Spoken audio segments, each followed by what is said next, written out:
what changes? Everything. Times change. Technology changes. People change. Sometimes it seems overnight. You can resist it. You can adapt to it. But you can't ignore it. Our thinking is to lead it by changing the way we work, changing the way expectations are met, leading clients and the practice of law forward. You know what that changes? Everything. Hi, I'm Don Chafe, co-owner and executive editor of Atlantic Business Magazine. And this is Take 5 of the Top 50, a series of video interviews with Atlantic Business Magazine's 2020 Top 50 CEO Award winners. Each episode, we ask just 5 questions to try to find out what makes these winning leaders tick. This episode, I'm joined by Keith McIntosh. Keith is the CEO of PQA Testing, a software testing company in Fredericton, New Brunswick. Over the past 20 years, Keith has grown PQA into a multi-million-dollar organization with more than 140 employees. But that's not all. He also founded Plato Testing, the world's first Indigenous-led and staffed software testing company. Keith, thanks so much for joining me today. Let's get started.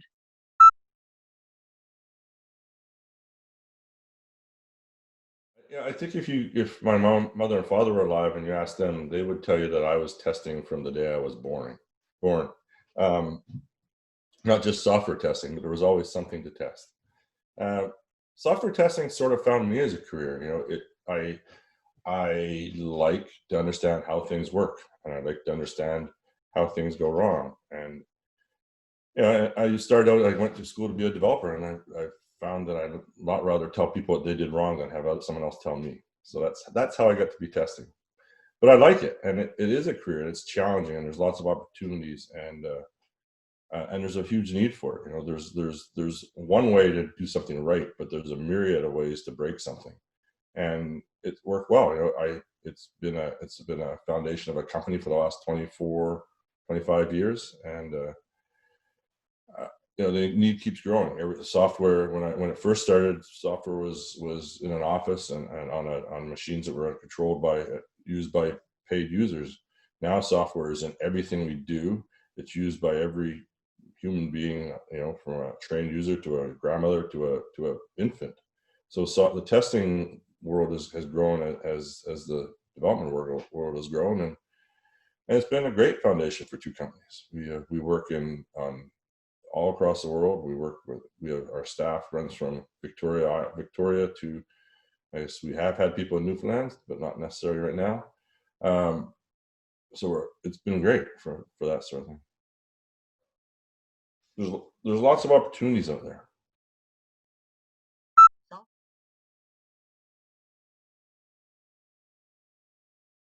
It's changes every day, which is what gives us our job. So we're always hiring new people and bringing in new expertise and learning from each other. As you know, we have a training course that we developed our own training course, and we bring new people into the field that way and try and get them a solid foundation. But most of the challenge is still the same. Technology changes, but the thinking and the logic and the thought process behind it, how to find an issue or where to look for an issue, the foundation is still the same.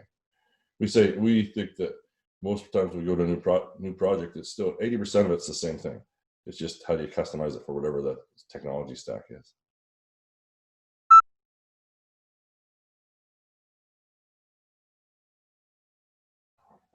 Plato is the second company I started, which is an Indigenous software testing company. But one of the reasons it started was there was a huge need for people, especially in Atlantic Canada. How do we increase our labor force? Why don't we train new people?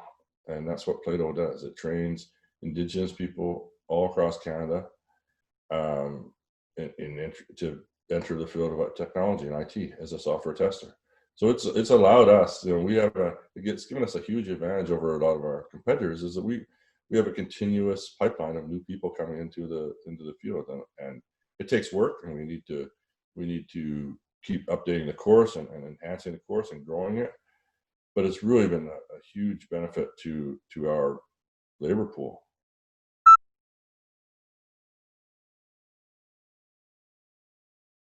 there is lots more work out there, but it's also much harder to build relationships, and it's harder to maintain relationships and grow business. So, it's been good and bad. Allowed us to do work from home, wherever that home might be, in New Brunswick or in the Maritimes. There's also, if it's on reserve across Canada, rather than having to be in downtown. So that's really been a benefit to us, a growth opportunity for us to be able to have our people in their homes. It's also convinced businesses that it's okay. So I think that going forward, that's going to be a huge opportunity to the centers of work will no longer be the downtown big city cores, and in Atlantic Canada, that's going to increase opportunities many times over, I think. So it's great for us. But in order to address that, we've come up with better ways of communicating and making sure we talk to everybody every day. That's a much more important now that people are spread across the country. We've technology and different ways of sharing data and working together. It's been a learning curve, but we went from about 140 people, 150 people on site in offices on a Friday afternoon to everybody work from home on Monday morning with very little issues.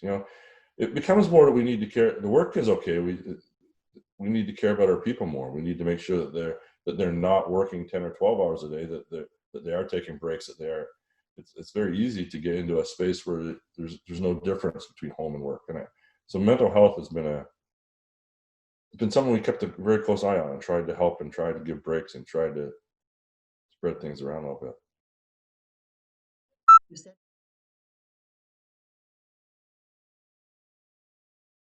I was lucky enough to be part of the Governor General's Canadian Leadership Conference in 2015. And as part of that tour, a group of 20 of us went on a bus to see much of the economy and environment in Montreal and Eastern Townships. And one day, our bus tour went to Kanawaki First Nation, and we went back through the reserve into a K-6 school. And when the bus stopped, the doors of the school flew open, and 25, 30 little kids came running out to see these big important people on this big important fancy bus. And when they came out, you could smell there was this smell, and we asked what it was, and the teacher, the woman in charge of it, said, it's the water. You can't. It's the water in the school. You can't.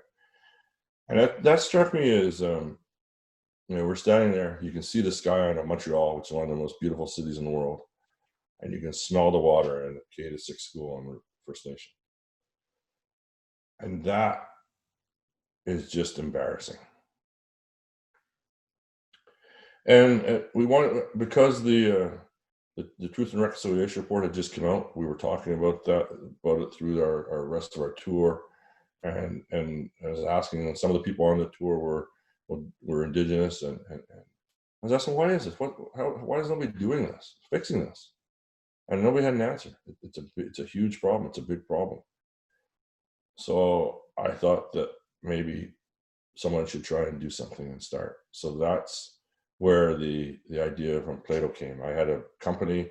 We're in an industry that needs workers, it has opportunities. It doesn't care who you are.